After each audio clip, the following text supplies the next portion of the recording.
So Terry touched on this. I grew up on a farm and a ranch in South Dakota, cattle and sheep. I did not realize that there were sheep in this countryside also, but we had cattle and sheep and peacocks and everything else you can imagine. And then my degree in Nebraska was actually engineering, and I discovered I really love math and statistics. And when I was in business school, I started working for the hedge fund industry, and this was in San Diego. And I really had no intention of going back to the farm at that time. I really thought I was going to just get a job working for some godless, soulless hedge fund. But I came back from Christmas one year, and they asked me, they're asking about the farm, and what do you do there? And just like a light bulb went off over my head that this was the perfect way to get into the commodities industry, would be the perfect way to incorporate, whatever enjoyment I get out of statistics and math with the love that I have for agriculture, and I really, truly do. So I came back to Omaha, got a job with DTN, also worked for a large grain merchandising company, Schooler. They're mostly in the western part of the state. You might see some Schooler elevators. And am now, I really do enjoy being more on the farmer side than on the big grain company side. So I'm really pleased to be a futures and options broker working with farmers and speculative clients now. So here is the standard disclaimer that if I tell you anything now, like sell your corn at $6, that's, opinions are subject to change at any time. So I've said it. The disclaimer's out of the way. Okay.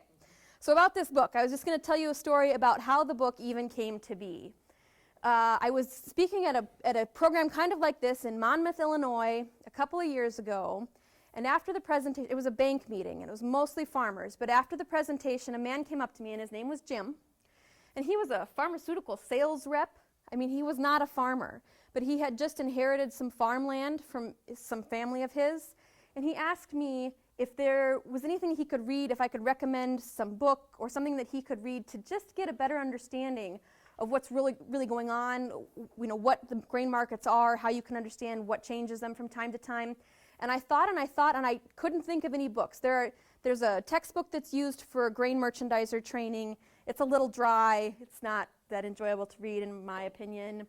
And I think most farmers learn from each other, from their peers, from their families, and also from reading magazines. And that tends to be the way that adults, incorporate new information is magazines, periodicals. But just one book that can just sort of encapsulate the general idea of grain marketing did not exist. So I thought, well, I could write that. I like writing. So that's how the book came about. So this is kind of what's in it, and we're going to sort of use some of the same structure as we go through the lessons in grain marketing here today. But some of this will get some of what's in the book is a little more detailed than what we're going to talk about today, and some of what we're going to talk about today is probably more useful than what's in the book. So that's what we'll do. So first of all, the first example we're going to have is, let's pretend that we have a semi-truck full of corn, plain corn, field corn, number 2 yellow corn, parked out in the parking lot right now. I know that we have a lot of people here who are much more experienced and understanding of the grain markets than that guy Jim was. But is there anyone here who's never signed a cash grain contract, who's never sold an actual load of corn? There's a few. Okay. So if I asked you, for instance, in the back, in the white vest, how much would that truck of corn be worth? Would you know? No. Not a clue. Okay. What if I told you that the March corn futures being traded in Chicago today were $7.09, which they're not, but let's pretend that they were, which they were a couple days ago. They went down, yeah. Would that help? Would you know how much that truck of corn was worth? No. Yeah. So the truck full of corn, let's say it has 1,000 bushels to keep the math really nice. And even knowing that March corn futures are $7.09, you still don't know what that truck of corn was worth, because you're not going to get exactly $7.09 per bushel for that truckload of corn. So how do you figure out where you're going to take that corn and what value you're going to get for it? This is absolutely the exercise that everyone should go through every time they choose to sell some grain, but I don't think everybody does. I know everybody doesn't. A lot of times you'll just get into a rut. You'll have somebody a grain company that you're very comfortable selling to, and you'll just call them up and take their price for the day, and that's that. And that's certainly one way to do it. Just take it to your local elevator and see what they give you. but it's a valuable marketing exercise to figure out what it's really worth, what it could be worth if you take it elsewhere. So that's our little exercise here today. For instance, you can take it to Circle J Grain here in Williamsburg. I found this on the internet. It's apparently a mile away from here, and their bid is plus 02H. That doesn't mean much unless you happen to know futures market lingo. So the plus 02 is 2 cents. Grain bids are generally given in cents, not in dollars. And the H signifies the March contract. The futures contracts have weird abbreviations, and they're alphabetical, and you just kind of have to learn what they are. But March is H, May is K, July is N, etc. You know, that's in the book. But, you know, for now, H is the March contract, and we know that March futures are 709. So, therefore, the cash bid at Circle J Grain is 709 plus 2 is 711. But we're still not going to get 711. We're not going to get $7,111 for our 1,000 bushels of grain that's out in the parking lot because it's not at Circle J Grain. It's at the Williamsburg Recreation Center. And to get it from here to there, we have to pay some freight. So even to just take it a mile, you're going to have to pay somebody something. Some trucker is going to want, you know, some value for his time to take it from here to there. And let's say a minimum, he said, I'm not even going to mess with going and sitting in line unless you pay me $50 per truckload. So that would work out to 5 cents per bushel for freight. So then by the time you fob it to Williamsburg here, fob stands for free on board. That means its value here without freight, before freight, etc., is now $7.06 per bushel times 1,000 bushels. Now we know what your truckload of corn is worth. It's worth $7,000.60 here. But it might be worth more than that if we can make it worth more than that by taking it someplace else. So here's where the exercise comes in that I think you should do every time you sell grain. Figure out what it would be worth if you can take it where you can arbitrage it to, geographical arbitrage to take it to a different location. Is it worth more or less elsewhere? So in Iowa, the number one place that you should be comparing this to see if you're getting a fair bid or a valuable bid from your local elevator, or if you can make it worth more, is to compare it to ADM and Cedar Rapids. They tend to always be the number one bid in Iowa. And these days, last I checked, this was a couple days ago that I put this slide together, they were 25 over the March. And I should mention that this is kind of rare. It's probably not that rare for ADM and Cedar Rapids to have over the futures contract. But typically when we talk about basis, and that's what these are, these nearby cash bids are a basis value. They're given in reference to the futures market. Typically, basis bids out in the country, particularly if you start going west, western Iowa, or north, these basis values are generally lower than the futures contract. So if the futures is 709, you could typically expect your corn to be worth $6 and something. What does the H stand for? The March contract. Yep. What they got every month? Got a letter? Every month has a letter, but not every month has a futures contract. So corn, for instance, corn only trades in March, May, July, September, and December. So those are the letters that you need to know to market corn. But soybeans trade in some different months, like November is X, for instance. But that's what the H is standing for in this, and you'll see that on bid sheets. You know, you'll see this over the H or over the May. So it is helpful to know what those abbreviations stand for. Anyway, so if we could get that truckload of corn to Cedar Rapids, it would be $7.34 per bushel. But Cedar Rapids is 40 miles away.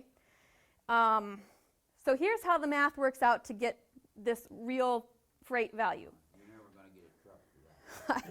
I believe you. But here's why it still makes sense to do this. Let's say you own your own truck and you're the trucker. You still need to account for what it costs you to operate your truck, to put fuel in your truck, your time, the depreciation on the truck. So you probably have some value that you should be considering for your truck. And in this instance, I said 75 cents per bushel. And probably if you own your own truck, you can operate it for less than 75 cents per bushel. But this is what this example is. So you've got to go 40 miles there and 40 miles back. That's 80 miles. Times 75 cents per mile is $60 for the total round trip. $60 for the total round trip divided by 1,000 bushels per truck.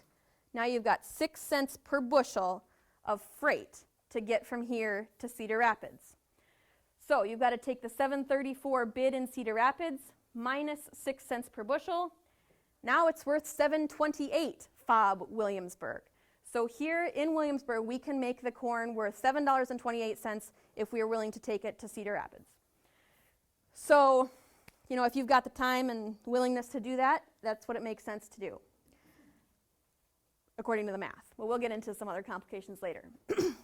Here's where it gets a little more interesting. So that's pretty basic stuff, and that I really think that you should do this for every load of grain you ever sell. But if you get bored and you already know where you're going to take it, it still makes sense to kind of think about, well, where else could I go? So let's say you want to take your grain. I mean, where does grain go ultimately? Cedar Rapids is an ultimate end point of corn. They process the corn and turn it into ethanol and byproducts there. But another end point of corn would be the river, the Illinois River. You could find someone willing to put it on a barge there, a barge loading facility, and then they ship it down to the Gulf. Or the Pacific Northwest, they ship it, you know, to Japan or China out of the Pacific Northwest. Where else does corn go? Corn goes to Texas, for instance. There's cattle feeders there. Corn goes on the rail to Mexico. So all of these things, we could have, you know, many, many lines on this chart. We could figure out what is our corn worth if we ship it to Texas, or what is our corn worth if we ship it to a feeder in Mexico. So we could do all these things. But the one example that I picked was the U.S. Gulf, because I happen to know the basis number there is about 55 over the March. That's a more typical basis number, but it's still pretty hot for this time of year. So $7.64, you can make that truckload of corn worth $7,640 if you could get it all the way there, but it's 950 miles away, which if you do all the same math, and in this instance, I didn't do the math there and back, because realistically, if you're going to pay a trucker to get one load of grain from here to someplace that far away, you're only going to have to pay them one way. They'll find some loads to come back, to some backhauls to come back with. So that's actually pretty realistic, that there's 71 cents of freight between Williamsburg, Iowa, and New Orleans. But anyway, by the time you take 71 cents of freight off of $7.64, now the corn is actually worth less than it would be taking it to Cedar Rapids. So it does not make sense for us to truck our corn to the Gulf. It might still make sense. There might be the case that some grain companies are putting it on a barge, and barge freight is cheaper than truck freight, so they might be making sense shipping it to the U.S. Gulf. But as it happens, that's not happening right now either, because we are so short of corn in the country right now that nobody's exporting corn. And we'll get into that later. But at this point, Cedar Rapids is still pretty much the ground zero of corn use or corn value in the United States. Okay, the other example that I put up here that will make an interesting point is, let's say we wanted to sell it to someplace not south of here, you know, not Texas, not Mexico, but maybe we want to go north with the corn. So I picked just a random elevator in Minnesota. This is kind of northwest Minnesota. And its value, its basis value is 80 under the March. Negative 80H is 80 cents under the March.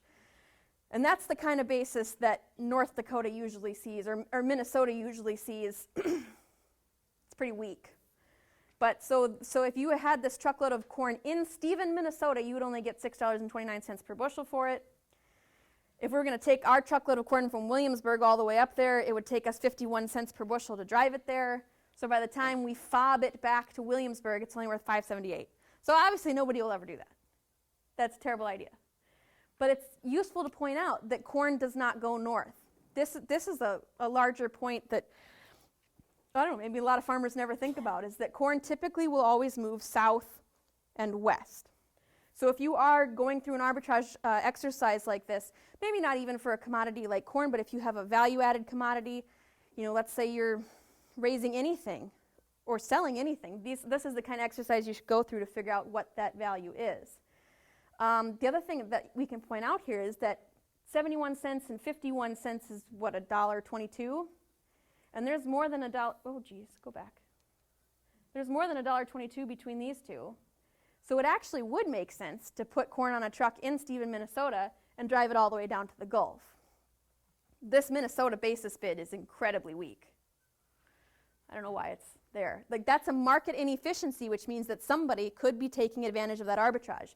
They could be buying low and selling high, and they would get to collect the difference between $7.64 minus $6.29 minus $1.22 freight. So that's the kind of arbitrage that the grain companies are actually doing. They're not necessarily buying your corn at $7 and then hoping that they get to sell it for $8 later. They're trying to take advantage of these differences between values and between basis values. So here's a map from DTN that is probably really hard to interpret, but it illustrates this point that corn particularly tends to be weaker valued to the north, and its value gets stronger, its basis value gets stronger as you move south. So up here is the Stephen, Minnesota bid. These are negative 40s.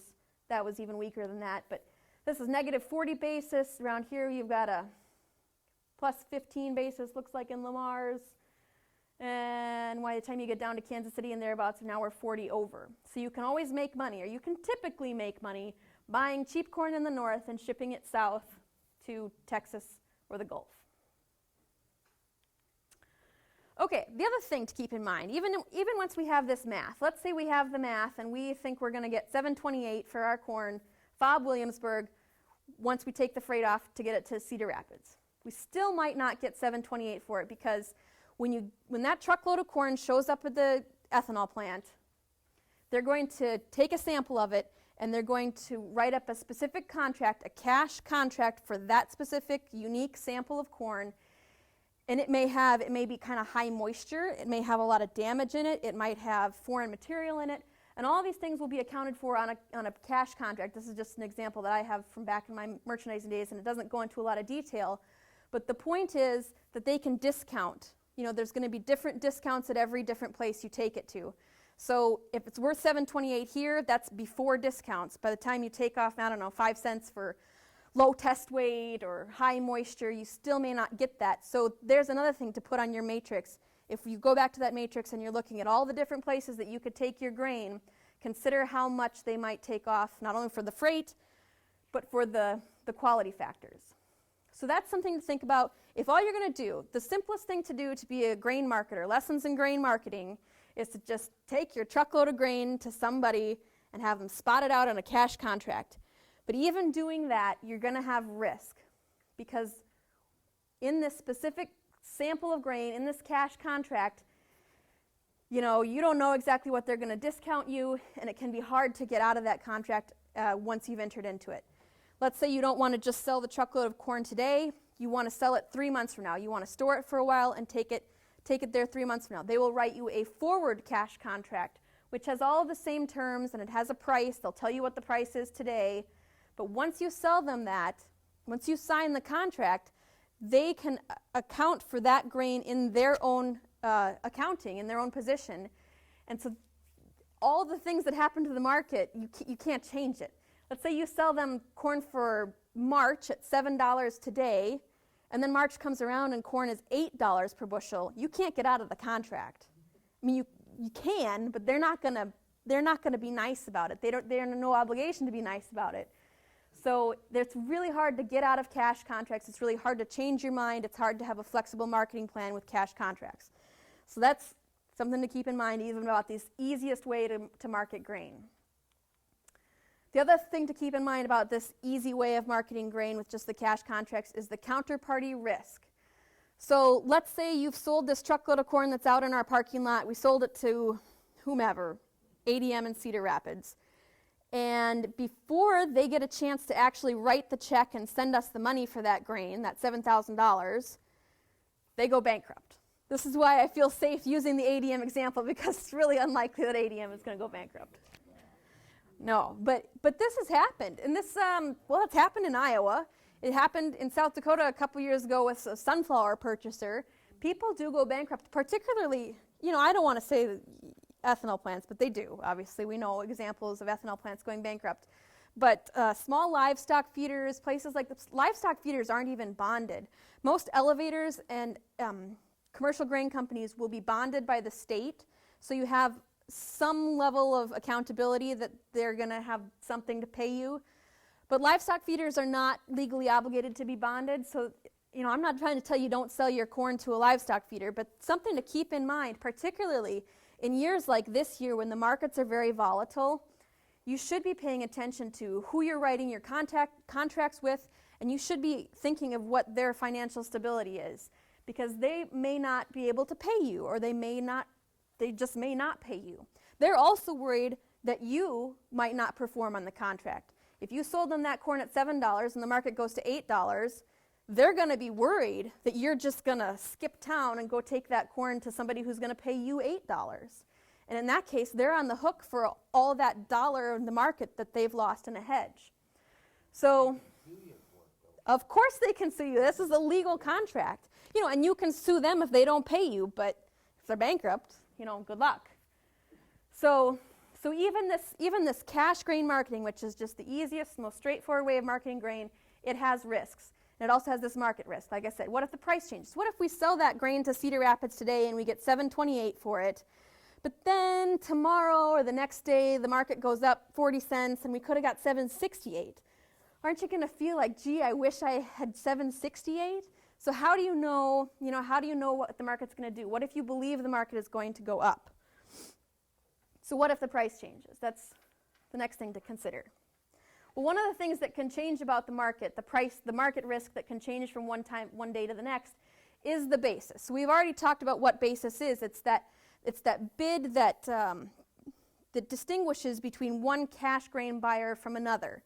And we have to have it because there's one benchmark price, that's the futures price, but to express, what it's worth in Minnesota versus what it's worth in Texas, they need to have two separate bids, and that's basis. But basis tends to move around. So it may be 2 over in Williamsburg today, but by the time December comes here, by the time there's a new crop of corn, the basis bid in Williamsburg might be 20 under or 30 under. So basis does tend to move around, and I want to kind of just throw out 2012 when I'm talking about basis for anybody who's learning. So for the basic facts of basis trading, let's pretend 2012 doesn't exist, 2011 doesn't exist, and we're just going to go back to the 2009 marketing year, and that's this the blue line on this chart.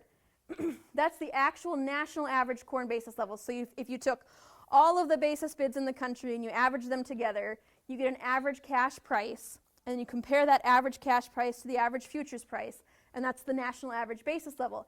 And this was a pretty normal year because it starts out about 20 under. This is September, October, November. So it starts out the marketing year about 25, 30 under. That's harvest time. There was a reasonably large harvest, so it goes through, there's a slump through October, November, as folks are delivering a lot of corn onto the market. So there's an ample lot of corn. Buyers don't really need to be bidding up for it, so basis starts to get weaker and weaker, etc. Then January hits. Everybody wants their cash in the new tax year, so even more corn comes onto the market, and basis continues to slump all the way through the end of February. That's pretty typical for a basis pattern. And this, I said, is the national average pattern. But if you really want to know what your basis market's going to do, a good thing to do is to keep track of it every week and to make your own chart like this for your own local area. You could get something from Cedar Rapids, for instance. If you made friends with one of the merchandisers at ADM, they might be willing to send you the data that would show you what the local basis pattern has been at the ADM plant in Cedar Rapids for the past few years.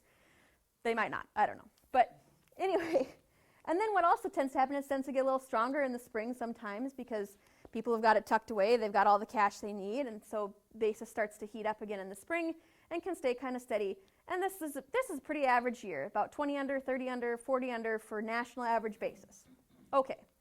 And then the green line is 2011, 2010, 2011, things just go crazy because it turns out by the time summer got here, this is July and August, everybody's running out of corn and national average basis goes to a premium, which had never really happened before, and it was weird. And it's got even weirder the next year, and it's even weirder now. We've already got a national average basis that is over the futures price. The national average bid in the country is 1 cent over the Chicago futures, and it's probably just going to get stronger as the months go by because we have no corn.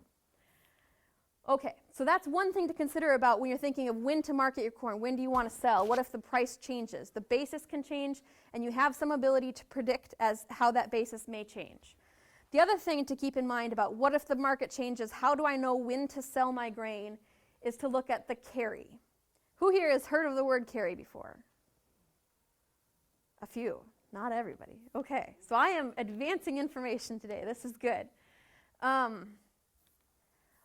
Typically, again, we're going to throw out 2012 for the most part, but we're going to look at Kansas City wheat because they're in a more normal sort of pattern. Typically, grain prices tend to be higher later. So if the price today in Williamsburg was $7.09 today, typically we would expect to see the price of corn in Williamsburg a couple months from now be a few cents more than that. Let's say $7.15 or $7.20. And this is because it costs something for me to store it. If I have it now and I want to store it for 3 months, I have to... Working that way this year. No, it's not. We're getting into that. Okay. But that's what I'm saying. Forget about 2013. Why But- is ADM paying way over the other price now? They haven't sold ahead that much? They just, that's what they need to pay. And they can make it worth it because they're processing it into ethanol. They're And not getting enough corn. that's what they need to pay. But so this typical carry situation where ordinarily you would have it be worth less now and more in the future is happening for Kansas City wheat. These are the Kansas City wheat futures for KWH13. H is March, KWK13, K is May. And there's 12.5 cents between March and May, which is March to April, April to May, that's 2 months. You get an extra 12 cents if you wait 2 months to sell your Kansas City wheat. That's pretty normal, so that's 6 cents a month. Do you think you can pay the depreciation and interest and insurance and, air on your dryer to keep your Kansas City wheat dry for 2 extra months? Can you do that for 6 cents a month? Maybe, maybe not. But The interest on the money costs you a couple cents a month. yes, there's interest cost of delaying the income. So that's the question you have to go through normally in a normal carry structure is just, does it make sense for me to pick up an extra 6 cents a month, or do I need to have 8 cents a month or 10 cents a month? And if the answer is, I can't do that for 6 cents a month, I'll lose money on it, then you just sell it now. That's how carry helps you understand when is the best time to market your grain, ordinarily. But as you pointed out, it's not working like that this year. This is the corn carry futures spread right now. So this is March contract, May contract, July, U is September, Z is December 2013. So these are the new crop contracts. By this time, the market expects to have a lot of 2013 grown grain, and you can see the prices are much, much cheaper because we have more supply. And then March 2014 and May 2014. So as you can see, the futures now are 703-ish, and then they just get lower and lower and lower. So the market will not reimburse you for storing your grain. If you have it in a bin right now, they're not going to pay you carry for keeping it in that bin. You might as well just get rid of it. But by the time 2014 rolls around, they do expect, they'll pay you some carry again for your 2013 crop that you harvested in November and stored in December 557. If you can hang on to it until March 2014, you can pick up an extra 23 cents. Sold out in December. 13 cents. $6. You'd have been smart. Isn't that the way that marketing goes? Coulda, shoulda, woulda. But, okay, so that's carry on the futures spread. But again, we've just gone through this exercise that what's going on in Chicago, these futures prices in Chicago, is not necessarily the price that you're going to get for your grain. So when you really think about carry, about when should I market my grain, you need to be looking not at these futures spreads in Chicago, but on the spreads that are on your local basis bid sheet. This is not your local basis bid sheet. This is a bid sheet for the Sire ethanol plant in Council Bluffs. And I know it's really small, so I'll kind of show you what it says. But for a 30-day ship corn here in February, they'll pay $7.24. They're at 22 over the March. That works out to $7.24. But then for March 2013 corn, their basis bid is 26 over. So it's an extra 4 cents, and they'll pay you $7.28 per bushel. So that's 4 cents that they would pay if you can at least hold on to it until March rather than bringing it in now. So there actually is carry on the cash market by the time you get to the actual cash bid, disregarding what that says. So this says the futures tell you that there's no carry and your highest value would be to sell now as quick as you can. But the actual cash bids are telling you that the highest value you can get is if you wait until April, May in Council Bluffs, and get 28 over the May contract, and you'll get $7.30 per bushel. You'd get an extra 6 cents per bushel by hanging on to it for a couple of months.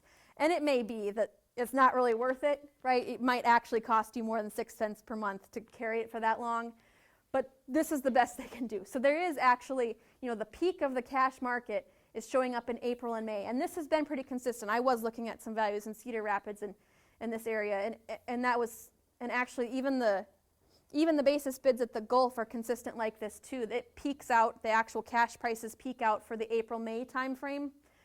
So they do sort of expect people to be able to carry grain for a few months, but then, all heck breaks loose in June and July. It's inverted again, is what it's called. If it's a typical carry structure with higher prices in the later months, that's a carry structure in the grain markets. If it's higher prices now and lower prices later, we call it an inverted market, and that's what we have past May. The other things I wanted to point out on this SIRE bid sheet, some terms that you may have seen.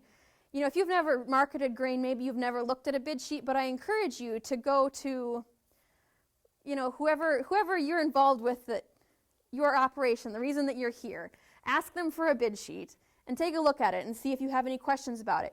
If I'd never seen a bid sheet, my question might be, so this says DP corn is free through March 31st, then just 3 cents per bushel per month, January 1st to September 30th, 2013. What is DP corn? What is DP corn? Somebody knows.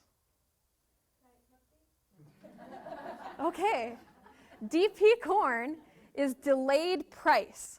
So what DP corn does is, let's say I harvested my corn in October or November, and I brought it into the elevator, and I didn't like the price because the market was very bearish. There was a lot of corn, and I thought that they were, really shading their basis bid. It wasn't very good, so I did not want to sell it then, but I was going to take it to them, and they can just have it. So a DP contract passes the ownership of grain from you, the owner, to the buyer. So they now own the grain, and they can do whatever they want with it, but nobody sets a price. We just don't agree on a price yet. We delay the price. That's a DP contract. So legally, they own the grain. If they go bankrupt, you're still out of luck, but you just don't have to set the price until you want to. But what this is saying, that they're going to charge you 3 cents per bushel per month after March 31st for this privilege of not pricing it yet. So if you don't think the price is going to go up at least 3 cents per bushel per month, it doesn't make sense to do this. And this is a pretty reasonable DP charge. Most years, particularly years when there's a lot of grain and a lot of carrying charges and people are running out of space, which happens, they'll charge you a DP charge that is much more punitive than that. I've seen, I want to say 10 cents a bushel, but maybe not. I know 6 cents per bushel is pretty standard. 3 cents per bushel is fairly cheap. The other things on here, so it says Bunge and SIRE trade 8 a.m. to the CBOT close at 2 o'clock p.m. So they're saying you cannot call, even though the futures are trading pretty much around the clock these days. I don't know if you guys knew this, but the grain markets in Chicago used to trade from 9:30 a.m. to 1:15 p.m. So it was a pretty short day for the average futures trader. But then a lot of Asian traders would want to be active, and so then, I don't know how long ago, they started doing overnight electronic contracts. So that was nice. And those traded from, I want to say, 6 p.m. till 6:30 in the morning, or something like that. But then, a couple of months ago, the ICE Futures Exchange in Atlanta, which is just sort of an upstart, well, they're not, I don't want to call them an upstart because they're huge, but they're a different futures exchange, decided they would trade exactly similar grain contracts, and they would do it pretty much around the clock. So all of a sudden, the Chicago Board of Trade, the historical benchmark of futures trade, had to keep up suit. So now basically grain trades all the time. It starts at 5 o'clock in the afternoon. It trades all night while the Asian markets are open, and it keeps trading all the way through the morning, and it stops at 2 p.m. in the afternoon. So you would think that if you want to sell your grain, you should be able to call your merchandiser at 6 o'clock in the morning and tell him you want to sell your grain. And I think you should be able to. But what these people are saying is that they only trade from 8 a.m. to 2 p.m. That's fine. It's just something to know. If you call them up at 7:30 in the morning, you're going to get yesterday's price. And they're also saying that they won't trade after 2 o'clock p.m. And that makes a certain amount of sense, because if they make a trade with you at 2:30 in the afternoon, there's no way that they can hedge that trade. The futures markets aren't open. So that makes sense. We do not trade the overnight market from 5 o'clock to 8 a.m. They just don't want to. They just don't want their poor merchandisers to be getting phone calls at 4 o'clock in the morning. The other thing on here, all bids subject to change. Any bushels outside of a contracted amount will be spotted at the day's settled close price. So if you sell them, you call them up and you say, I'm going to bring you in a truckload of corn. And they say, how much is in your truck? And I don't know, 950 bushels. So they write the contract with you for $7.24 for that contract. And you bring in your truckload. And it turns out there was actually 1,000 bushels of corn on your truck, or 1,050 bushels. But between the time when you signed that contract and the time that the truck came in, the market has collapsed 40 cents. They're telling you that they're going to pay you the current market price, the 40 cents less than the contract price. So that's just something to keep in mind, just so that you can understand what you're seeing on your check when you receive it. Is that on the whole thing or just the overage? Just the overage, just the extra bushels, yep. Unless you can convince them otherwise, but not always possible. Better to be over than under. Yes, that's true. If you're under, then you're still obligated to bring in the grain at the price. Yeah, good point. Okay, so these are already some real-world complications, but I'll tell you a few more. Okay, so we were talking about the cost of carry. What does it really cost? So let's say that the futures market or even the cash bids are telling you that you could get 20 cents extra between now and 2 months from now. So that's 10 cents per month. Like, gee, an extra dime. But yeah, you have to pay for all of the space, all of the overhead costs of operating a bin. Okay, that's one thing. The other thing that's going to happen while that corn is sitting in that bin for the next couple of months, the grain itself is going to shrink. Like the volume of the kernels themselves, the water will not necessarily dry out. I mean, it's complicated math of the physics of it. The density of the grain will actually sort of change as it dries. And anyway, so you effectively lose bushels. You lose volume over time. So the grain itself shrinks. You lose bushels. That's another cost of carry. And as you mentioned, the interest cost. If you delay income for 2 months, you could have otherwise had that income now and been earning interest on it. And these days, there's not really very high interest rates, so it doesn't really matter. But let's say you are ADM or Bunge or somebody who owns a giant, 50 million bushel elevator. These things really add up. So that's the way that they're thinking about it. And if you really want to be a virtuoso grain merchandiser or grain marketer, you can think about it that way too. Other complications are things like, let's say that the perfect math works out that you should store your corn until March 15th and deliver it, but your bin site tends to get really muddy around March 15th. Things like this it's not always possible to have the perfect mathematical marketing plan, and that's fine. And we were just talking about this. Aflatoxin this year was another logistics concern. This year, there was no carry in the market, and there wasn't a lot of motivation for people to store corn as it was.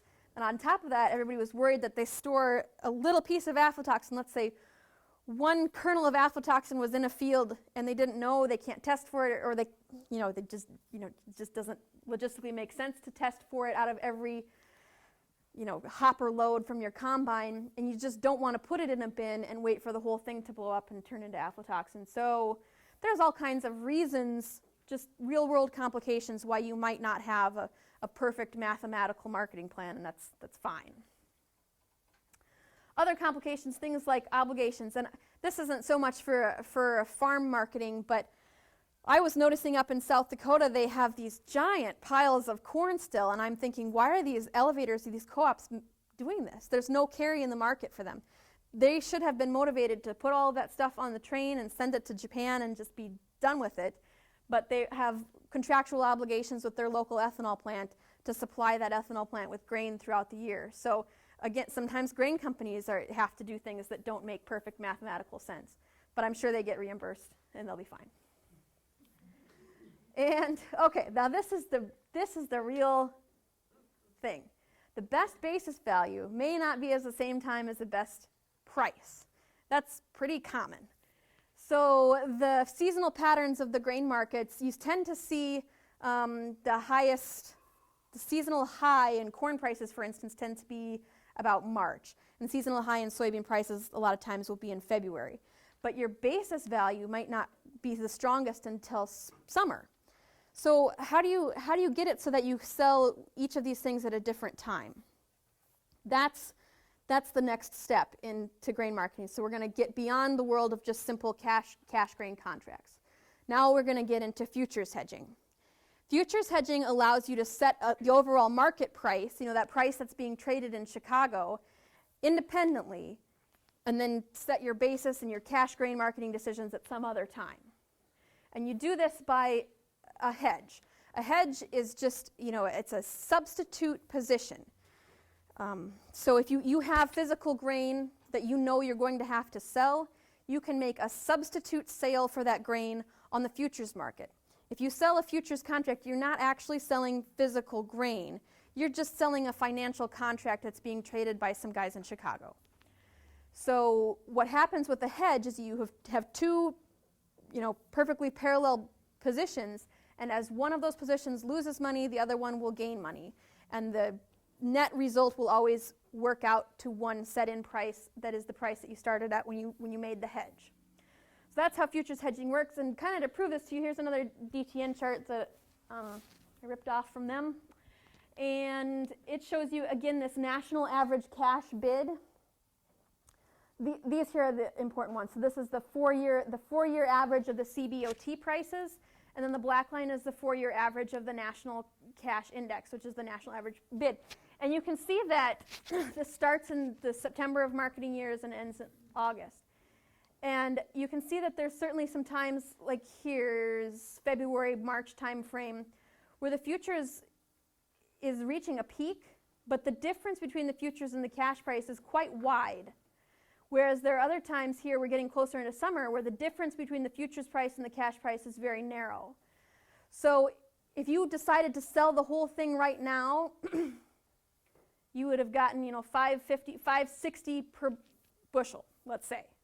But if you had decided to lock in your futures here when futures were $5.75, and then lock in your basis here when basis was only 10 under, now rather than getting $5.60 per bushel, now you're getting $5.70 per bushel. I mean, you can increase your actual value by setting these two things independently, by waiting for a high in the futures market and then also locking in a very strong basis level at some future point in time.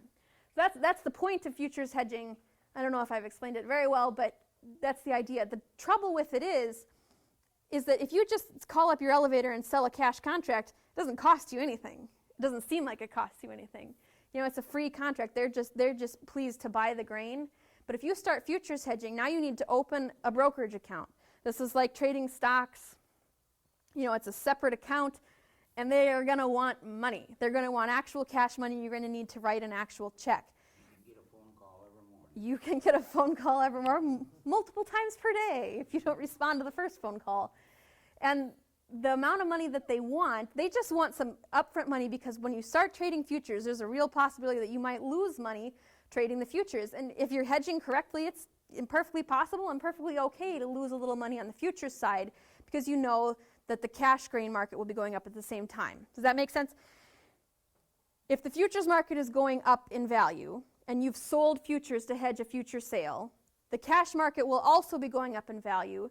So your cash grain that's sitting out in your bin will be getting worth more and more, but the amount of money that's in your trading account will be getting less and less. And we'll have an example later that will kind of show that a little different, but I just wanted to say that you have to put up good faith money when you're trading futures, and they call that money margin. And as it happens, the margin for trading a corn contract is $2,000 per contract. And what that gets you is a lot of leverage, is what they call it, because $2,000 is only the value of a couple hundred bushels, whereas an actual futures contract represents 5,000 bushels. So by putting up $2,000 of good faith money, you're really only putting up 6% of the full value of the goods that are being traded. 5,000 bushels of corn is worth $35,000, and they're only asking you to pledge $2,000. So that's why you can lose money a lot faster than you think you can. You can lose much more than $2,000 really, really quickly trading corn futures or grain futures in general. When you do that 2,000? Yes, you know when you run through the 2,000 because then they can ask you for more. They ask for more margin. Margin calls is what it's called. It's the title of a wonderful movie with Richard Gere.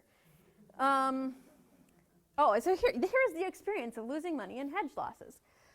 This is, okay, you probably can't see this very well either, but this is a real world example, not of my clients, but a client of my brokerage firm, somebody else's client.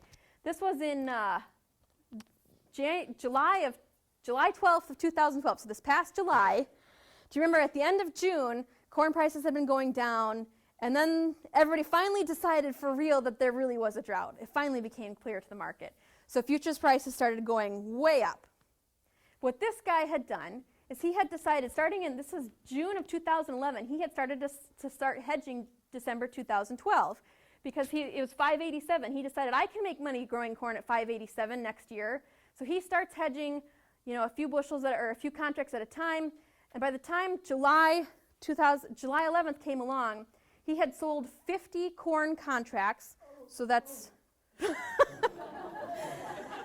so that's 250,000 bushels of corn worth of futures contracts at an average price of $5.92. So that's, this is okay because he can make money, right? His cost of production is maybe $4.75, maybe $5. So he's locking in a profit for all those 250,000 bushels of grain. But meanwhile, the futures prices themselves had risen to $7.32. So that's what, $1.60? I can't do math. Anyway, it's a lot of money. What it is, here's the money. It's $350,000.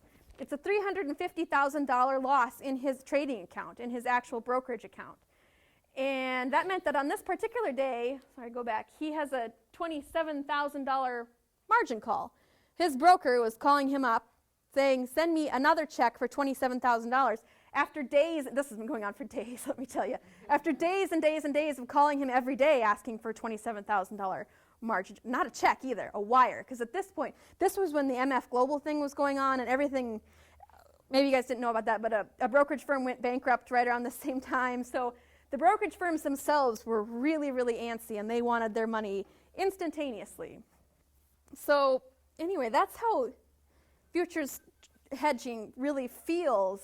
It feels a lot more real than losing money just making cash contracts. But the point I want to make is that so you have to send a check, right? He sent in $350,000 of real cash money. But if he had, instead of doing futures hedging, if he had just made these contracts to his local elevator, they would have been the ones with the $350,000 margin call, but he still would only be receiving $5.92 for his grain. The opportunity cost is the same. Like the actual end result of the price of grain that he will receive is the same, whether you hedge it with a futures contract or whether you just give up the bushels with a cash contract. It just feels a lot worse when you have to write the check every day. When you hedge it with ADM or contract, it would be for December, do they take a 21-cent margin off what the futures are, or how do they do that? I never did it. So a hedge to arrive contract, for instance, would be a way that you have the grain company that you intend to buy the grain, they write the hedge for you, and they make the hedge calls, and you don't set the basis. And sometimes they'll attach a fee to it, like a 3-cent fee. I don't think they're charging a 21-cent fee. If they are, that's ridiculous. Do they have a margin in there from the futures? No. You can sell it what the futures are in December? Yeah. You can do that, and they shouldn't charge you anything for just a straight hedge to arrive.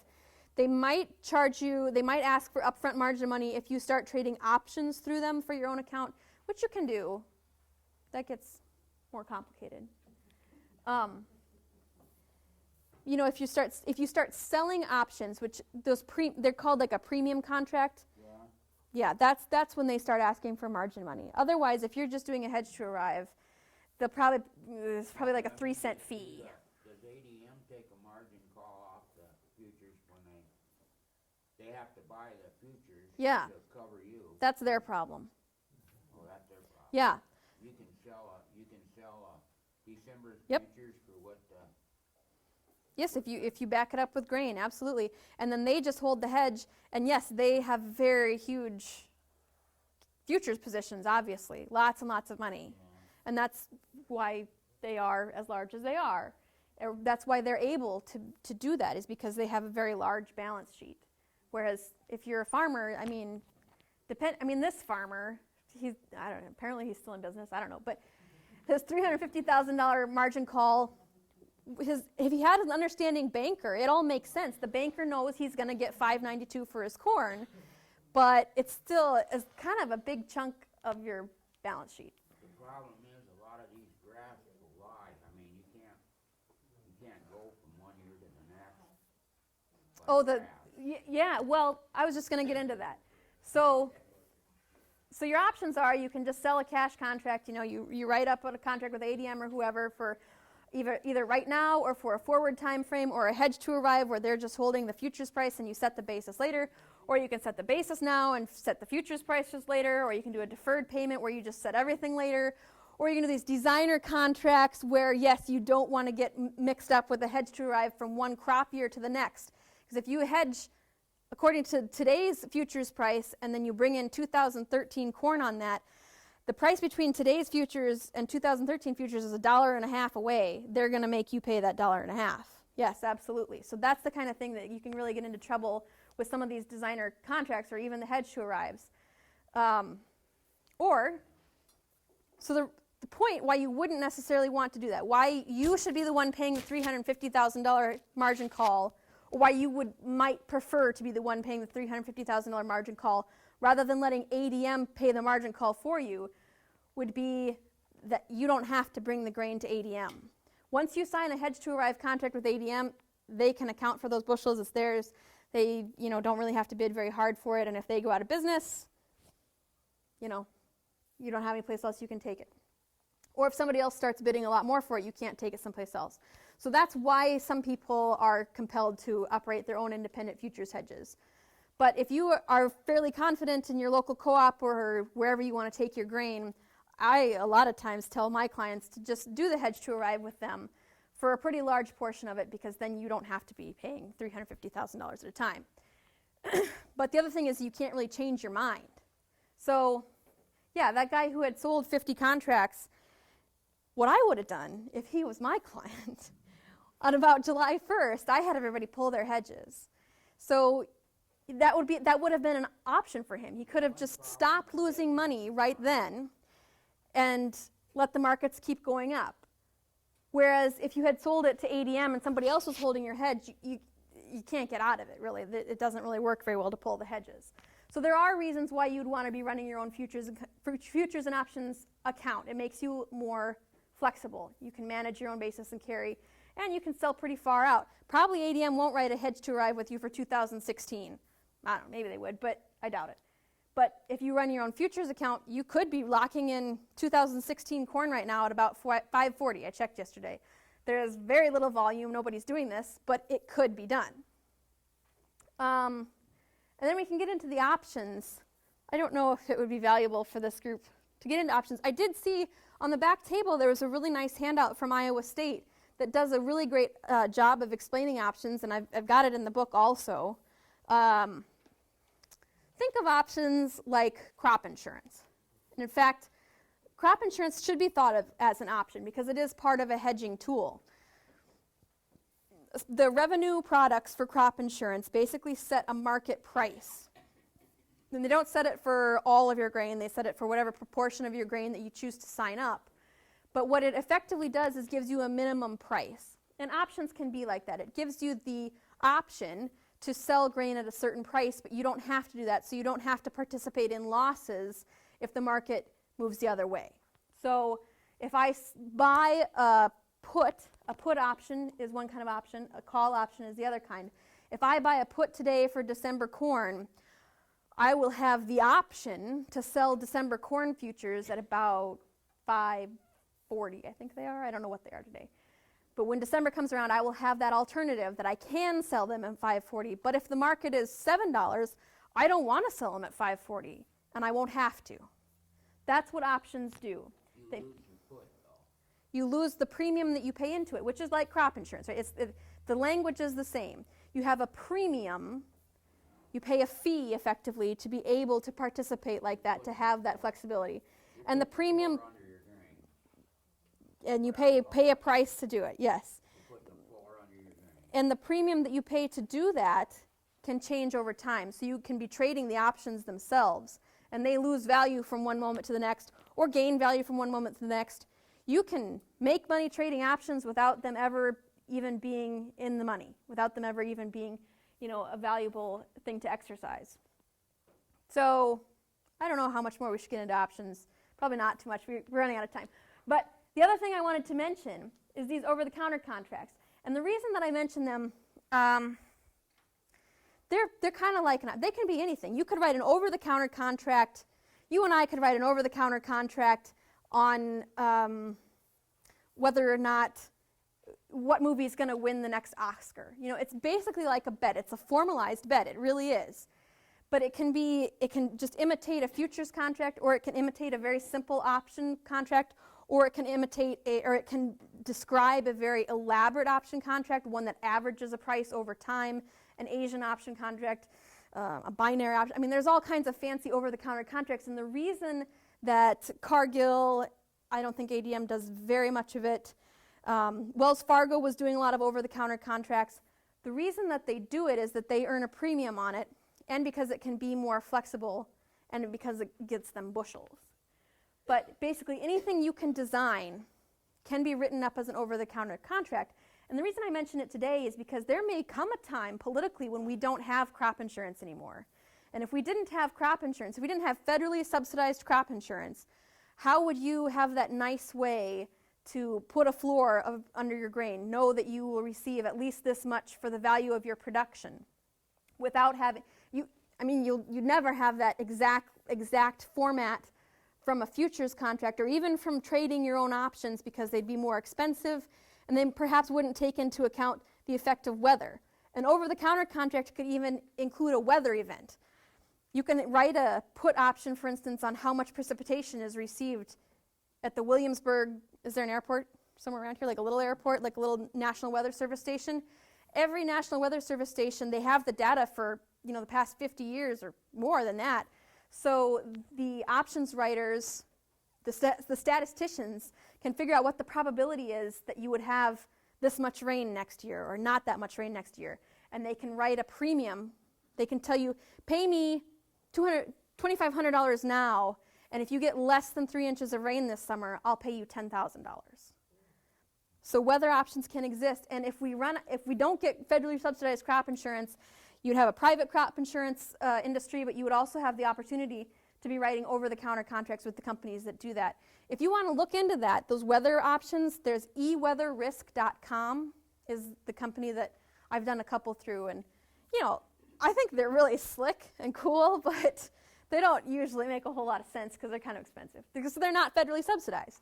But the one that really did make sense, I had a guy in Minnesota who was worried about an early frost, because an early frost wouldn't necessarily have brought down his overall yield. It wouldn't have necessarily triggered a crop insurance payment, but he would have had to spend more money on natural gas to dry down the grain, because frosted grain does not dry down as well, and he would have had more discounts from his elevator for wet grain. So, and there was an early frost, and he did receive a payout from that particular weather option. But this is the kind of stuff that's coming out there that's going to become available to you. Okay, let's go through this real quick. Again, this is an example of hedging, and I won't go through it quite as fast, but let's say that I have the goal of locking in $6 corn in 2013. It's not available to me now, it's 5/31, but I could call up the elevator and say, leave an order in there, you can buy my corn at $6 if the market hits that. For the market to hit that, the futures contract would have to go up to 6.28, because the basis for December is 28 under. Okay, that's one way to do it. And then we just have a cash contract. But if I want to do this as a futures hedge, here's an example of how the futures hedge would work. I would sell, let's say I'm selling 80 acres worth of corn. The insurance guarantee is 125 bushels per acre. A lot of times people will say they don't want to sell, they'll sell up to their insurance level, but not more than that, because if the prices change, you won't be covered and you don't have anything to sell. So 10,000 bushels, 2 futures contracts at 6.28. Then November rolls around, and the futures contract itself is now $4.50. So the futures market has dropped. The entire market has dropped. But in your futures account, between $6.28 and $4.50, you've made money. You actually have a bunch of money in your brokerage account. They'll write you a check. I mean, cash money check. You can go deposit this in your account. You just made nearly $18,000 because the market dropped a few dollars. But meantime, for that actual 10,000 bushels of grain, that price has also dropped. So when you take that 10,000 bushels of grain to market to sell it, it's now $422. That includes the 28 under basis. You receive $42,200 for that grain. The net result of the $17,000 check you got from your brokerage account and the $42,000 you got for the grain itself, the net result is $60,000, which is the $6 per bushel, which is what you were trying to hedge here. So that's how a hedge works. You include both income streams, and it evens out to the net result. Now, to illustrate how it works either way the market goes, here's the next example. Let's say we sold it at $6.28, but by the time November rolls around, the drought was really bad, prices have gone up. In your futures account, you're losing money. You've been getting these margin calls, you've been sending in money, you've been writing a check to your brokerage account, and you've lost $12,000 because the futures price has gone up and you were short in the futures. But at the same time, the cash price has also gone up, and it's still 28 under basis. Your cash price is $7.22. You received $72,000 for your grain. Net result is still $60,000 income. It's still $6 cash price equivalent, financial equivalent, mathematical equivalent to you. You receive the equivalent of $6 per bushel. So that is how. He's going to be happy with $6 corn, and that's what you got. That's what you got. That's how a futures hedge works. Okay, that's a good spot for a break. So this is going to be the next 15, 20 minutes or so. I have some slides about what we might be able to expect for 2013, and you might be able to get some opinions about where you want to start selling or hedging if that's what you want to do going forward. So again, on the assumption that not everybody here has ever really spent a lot of time thinking about grain marketing, I would say the number one thing to understand about forming a market opinion, like whether you want to be bullish, you expect prices to rise, or be bearish, expect prices to drop, would be to take a look at the stocks to use ratio of any given market. And the stocks to use ratio is basically the inventory, so how much grain will be left over at the end of the year compared to how much we used overall. So for corn in the United States, at the end of this marketing year, the USDA expects us to have 632 million bushels, which is really not very much. It's like a 20 days supply. We use about that much corn within 15 to 20 days here in this country, so it's not very much. And we use overall in the year 11.2 billion bushels this year. Most years, we use 13 billion bushels. And hopefully, fingers crossed, if we ever get some more, if we grow a normal crop, we'll go back to using 13 billion bushels. Otherwise, we'll be in big trouble. But anyway, so the stocks to use ratio of 632 million bushels divided by 11.2 billion is a 5.6% stocks to use ratio. That may not mean very much to you if you don't have some basis of what it used to be. But my rule of thumb would be that any stocks to use ratio less than 10% for corn would have been considered bullish a few years ago. And it was over 10%, which has happened throughout history. That's kind of bearish. That's a lot. That's a lot of ample supply. That's a lot of corn sitting around that people can't really chew through. And in the world, the stocks to use ratio is higher. It's 13.3%. Soybeans are even tighter. We're only going to have 125 million bushels of soybeans left in this country, and we used up 3 billion bushels. And there's a lore among market analysts that USDA will never allow soybean ending stocks to be less than 100 million bushels. They just mathematically can't do it. So, people always question about these USDA numbers from time to time, and we don't have to get into that. Anyway, a 4% stocks to use ratio for soybeans is extremely tight. We are very close to running. We are probably going to get really close to running out of soybeans much before the end of the marketing year. The marketing years for row crops go from September to September, but we ship out all of our soybeans very early in the year because by the time May and April come around, April and May and June, the Brazilian soybeans start to be exported into the world market. So we ship out soybeans really, really fast, and we're going to be really tight on soybeans. So I know all of the examples I've been using have been corn basis, and I've mentioned how unusually tight and strong the corn basis has been in 2013. It's also very, very tight and strong in soybeans. The average basis in the country is 19 under. That's almost unheard of. I never expected to see that. Soybean basis is very hard to trade because there is this South American crop always coming in. So it's like a 6-month pattern for basis trading rather than a yearly pattern. But worldwide, because they are expecting a large crop in South America, the stocks-to-use ratio is more comfortable as long as that crop does come. If it doesn't come, if they don't get rain in the next 6 to 10 days in Argentina, if it starts to get dry in Brazil, and this stocks-to-use ratio gets any tighter, things get really scary for soybeans.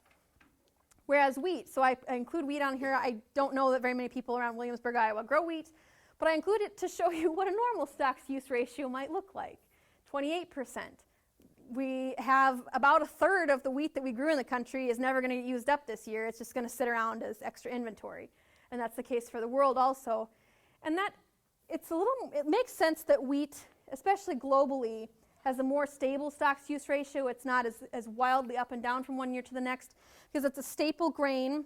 It's not a feed grain. There's more elasticity in demand for feed grains. People can choose, if you go to the grocery store, you can choose whether or not to buy the prime rib. You can't really choose whether or not to buy your kids cereal. Or if you're living in Asia, you will have rice at every meal, which is also a staple grain, but you may not have meat if you can't afford it. So the demand for staple grains stays pretty steady, and wheat also is more drought resistant, and its yields globally are also a little more steady. So anyway, so as far as the market outlook goes, the black line here is corn futures, the front month corn futures, so the most nearby futures month, sort of the benchmark price that's being traded in Chicago, and the blue line is the front month soybean futures, and you can't tell what the prices are, but it's less than $6 when I took this morning, $6.98. And it was as high as, it got pretty darn close to $8.50 over here in August when the market was most concerned about the drought this past summer. So to just give you some examples of how that stocks-to-use ratio changed. So as you go forward and developing an opinion about the markets, think about how this news item is going to affect the stocks-to-use ratio. For instance, this is January 2012.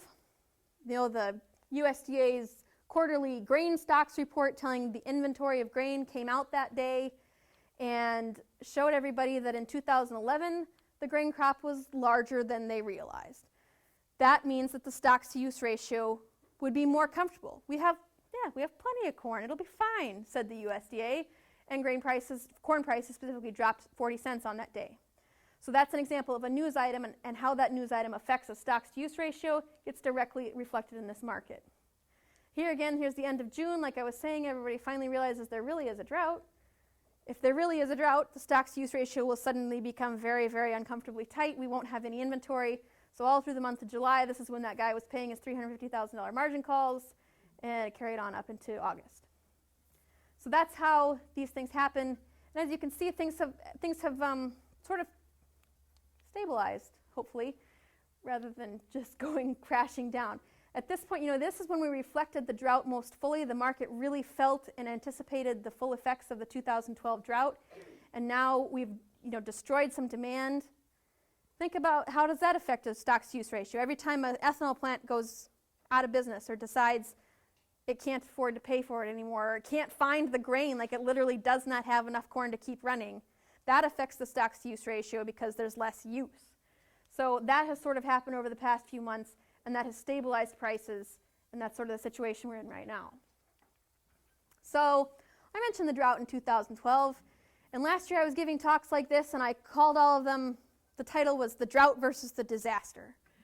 And the question was, whether a picture that looked almost exactly like this a year ago, whether that was going to make grain prices shoot up to $8 and $16, or whether a global, double dip recession, another global depression would occur and make everything worth $4 because nobody could afford anything. Reddish color where the bad drought was?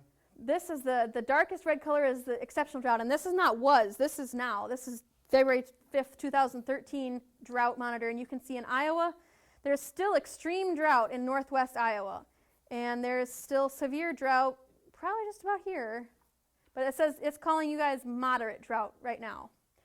And you've been getting some rain, so maybe next week's drought monitor will maybe even put you out of drought. I don't know, but The thing to keep in mind is that we're in pretty much the exact same situation we were in last year.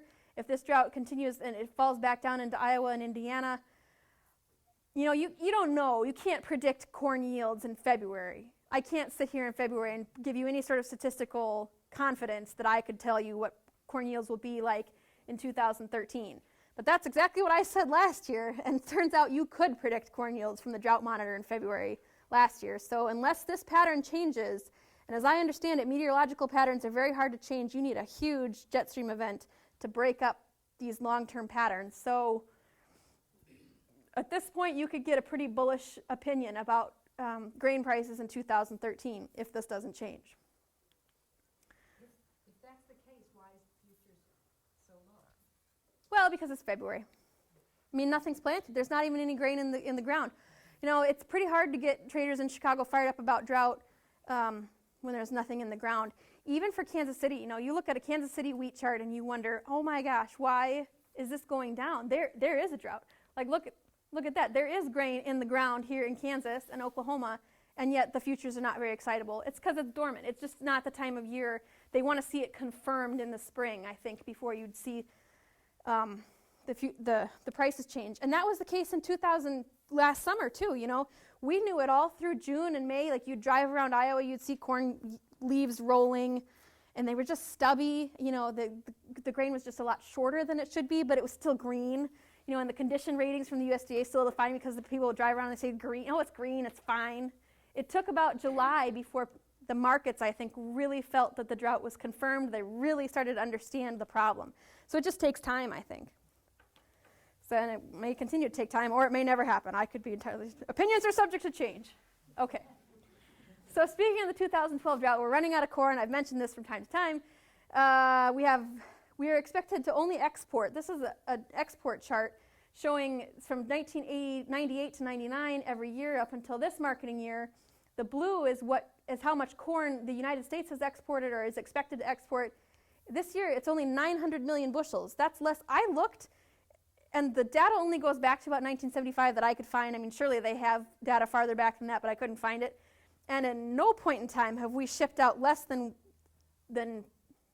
1.2 billion bushels of corn as exports. So this is less corn exports than we've ever put out.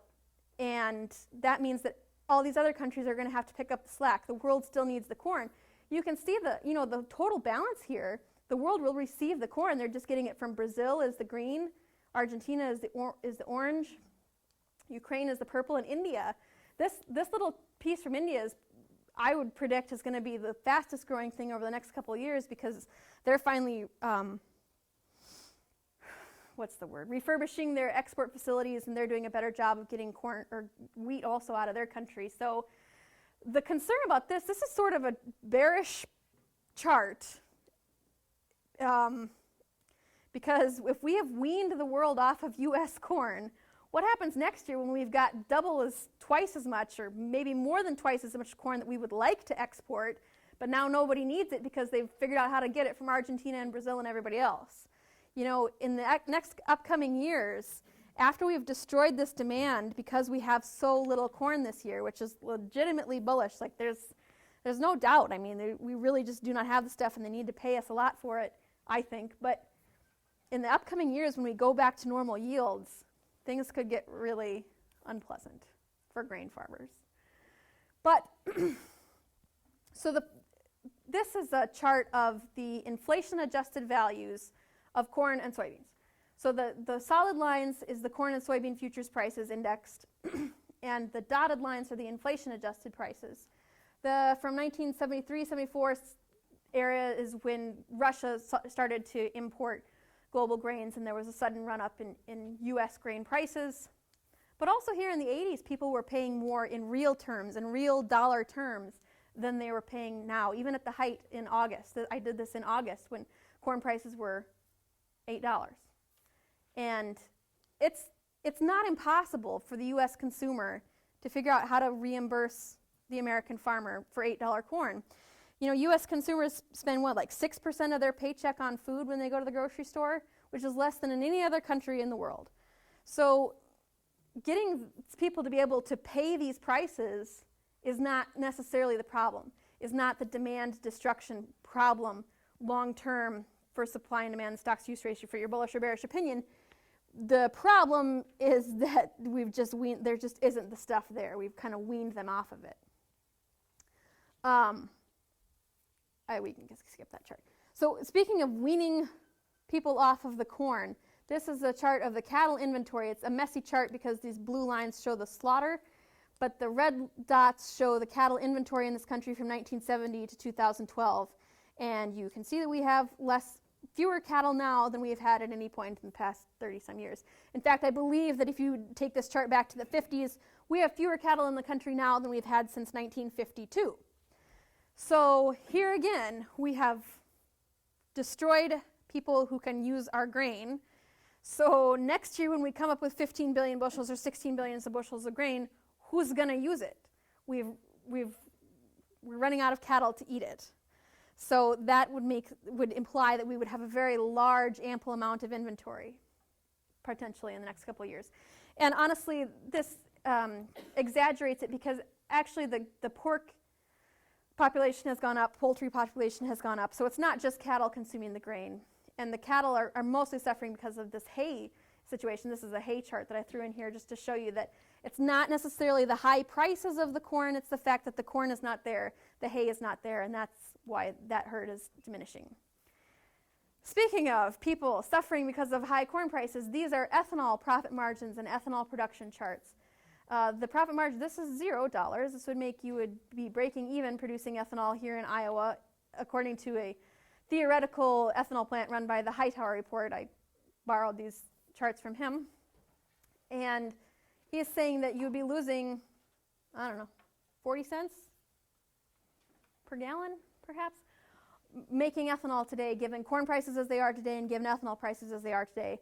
And correspondingly, you see this is the actual ethanol production per week since September has dropped precipitously in just the last few weeks. And again, I would contend that this is not because of high corn prices, it's because the corn just literally isn't there. The ethanol plants that are shutting down are mostly out in Kansas, western corn belt, where the grain just literally is not there. They can't find it at any price, and that's why they have to shut down.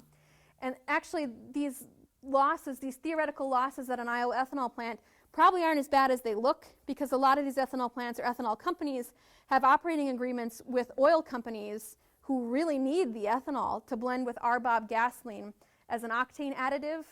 So they're getting by.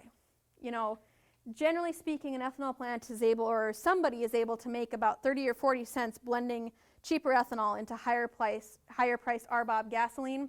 It just doesn't show up necessarily in the crush spread of buying corn and natural gas. Okay, so from the supply side, longer term, let's think whether we should be bullish or bearish on grain. I would say this is actually also a bearish long-term chart, because U.S. corn yields have obviously been rising very fast, but if we did include these past few years, you start to wonder whether this exponential graph, whether it's going to start flattening out. Can we really get to 200 bushels per acre as fast as the seed companies want us to? I don't know. The U.S. corn yield trend is kind of in play these last few years, but the rest of the world, the average corn yield in the rest of the world, this is 60 bushels per acre.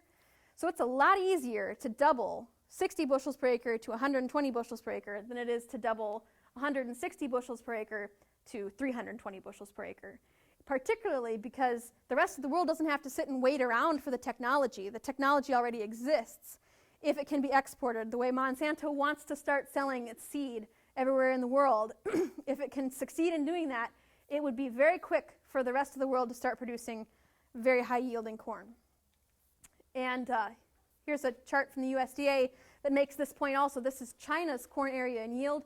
They've been adding more and more area to corn, and they give it in tons per hectare, which is not very useful. I don't know what a ton per hectare is. So I did the translation. I did the unit conversion, and it's 95 bushels per acre. In 2012, China's average corn yield was 95 bushels per acre, which is a lot better than I thought it was going to be. So China has already been trying to adapt the technology. It has big pushes to do that. Other areas can, have a lot farther to go, but they can probably get there faster. India, 37 bushels per acre. Zimbabwe, 16 bushels per acre was their average corn yield in 2012. Somebody told me that they went to college with somebody from Zimbabwe, and this was, decades ago, before Robert Mugabe or whoever was in charge there and got rid of all their infrastructure and gave them 1,000% inflation. And they had corn ears that were this big, and they said that Zimbabwe's soil is the best in the world for corn, and they could outgrow us in corn anytime they like. And I believe it. I've never been to Zimbabwe. For all I know, that's entirely true. But because of, just simple things, just politics and infrastructure, and just they don't have access to fertilizer or seed or anything, just for dumb reasons like that, their average corn yield in 2012 was 16 bushels per acre. So for the rest of the world to not need U.S. corn exports anymore, all it takes is for them just to grow better corn or to waste less corn. In Africa, the UNO, or the UN, did a study that just by not having good storage facilities, Africa loses about 48% of its grain just because of rats or mice or just rotting because it's not perfectly dried or it's not dried well. That's equivalent to what they import. So if they had the infrastructure that we have here, they would effectively not need grain imports anymore. So that's something to consider for the next 20 years.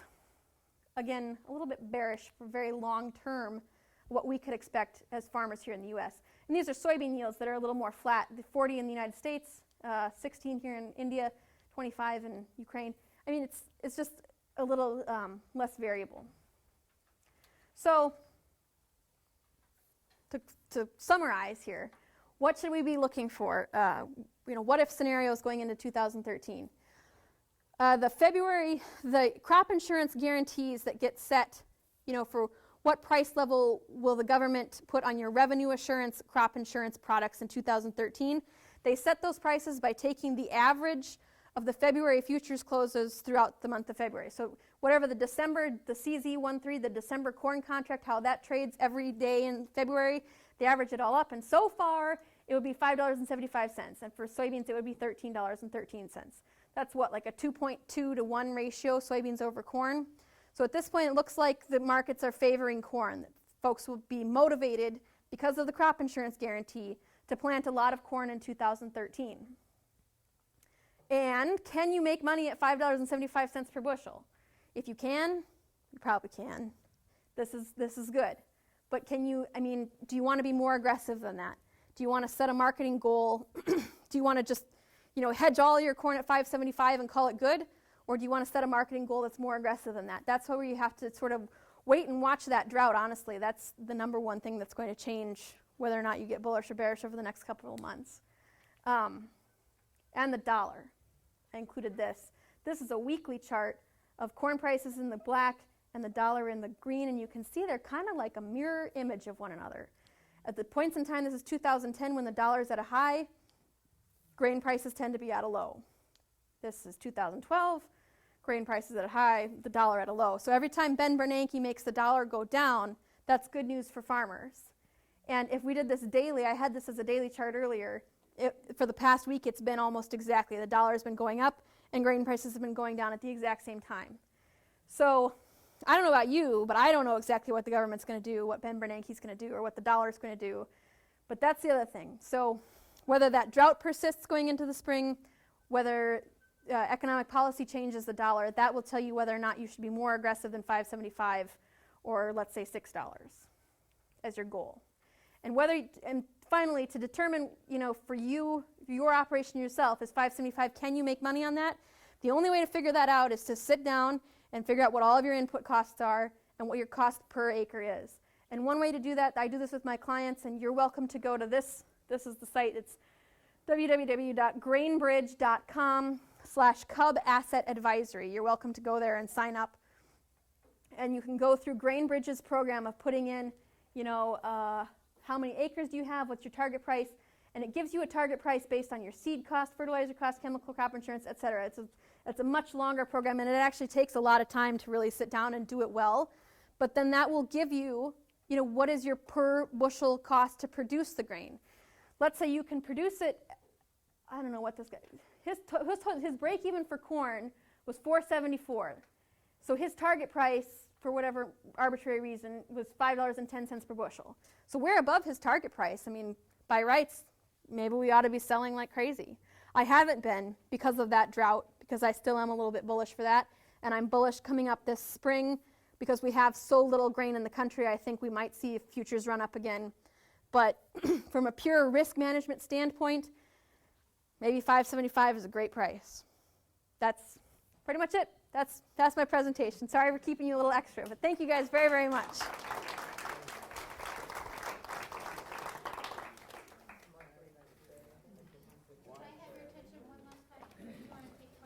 Yes, I'd be happy to take questions. Yes, sir. How come if right now if we have no exports, is it still mirroring the dollar?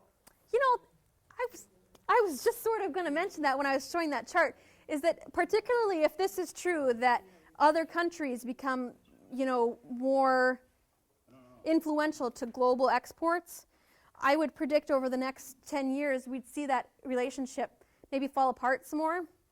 But actually over the past 10 years, and I usually have a slide, I didn't include it today, that shows how the relationship has been growing stronger over the past 5 years. And that's because, I think, not because of exports necessarily, but because of speculators. Because speculators have figured out this program. I mean, they sort of just have this equation in mind that if the dollar goes up, they sell commodities. If the dollar goes down, they buy commodities. So it sort of becomes a self-fulfilling prophecy, but that's part of the reason why. Yes, sir. Is there a lot of land in Africa that could be put to corn production, and if they use decent technology, they can... I wish I knew, right? Wouldn't you wish you knew? I would love to go to Africa. Let's go to Africa. But I don't know. And you know who's going to find out is China. They're spending a lot of money building roads and infrastructure and getting some great relationships going with the governments in Africa, because they know that they need to outsource their feed grain or their oilseed production. They know that they're going to need to buy soybeans. Yes, sir. So if a person wants to enlist your services, how does one go about doing that? One sends me an email or talks to me now. My services would include that GrainBridge site is how we basically keep track of a marketing plan throughout the year. We can open up a futures brokerage account, but I have clients who don't like trading futures and options, and we don't have to do that. I just give advice about, you know, when and how I think you should be selling cash grain. And is that account being run through Stevens then? No, I actually broker through ADM, so all of the nasty things I said about Cedar Rapids, I didn't mean it. I broker through ADM Investor Services. Can you give just a short definition of a put? I know you mentioned puts, but I don't exactly understand how they work. Yeah, well, like you said, it's like an insurance policy. So you pay a premium, you pay a fee, and for that fee you get the opportunity to make money if the price goes down. So if the price today is $5.75 and you're worried about it going down to $4.50 or $4, you can pay a fee today so that if the price goes down to $4.50, you'll receive the difference. You'll receive some reimbursement for that. But then if the price goes up, you won't be punished the way that if you just sold straight futures, you know, you'd be punished if the price goes up. You'd have to pay penny for penny as the market, you'd be losing. Whereas a put, you lose about 1/3 of a penny for every penny it goes up. So it's not that you don't lose anything, but you can only lose, you lose some, you lose a little bit at a time up to a maximum amount. It usually costs more money the closer to the price you get. Yeah, that 1/3 of a penny, it can go up to 1/2 a penny per penny or 60 cents, yeah. That's variable. And all this, you know, The other one protects you on the price. going up, yeah, like let's say you have to feed cattle, you can buy a call so that if the price goes up, you're getting reimbursed for the feed costs. And I do have explanations of this in the book if you want to read the book. It's got a nice glossary in it. I'll put a plug in for my book. But this handout from Iowa State also looks like it's got a good explanation of options.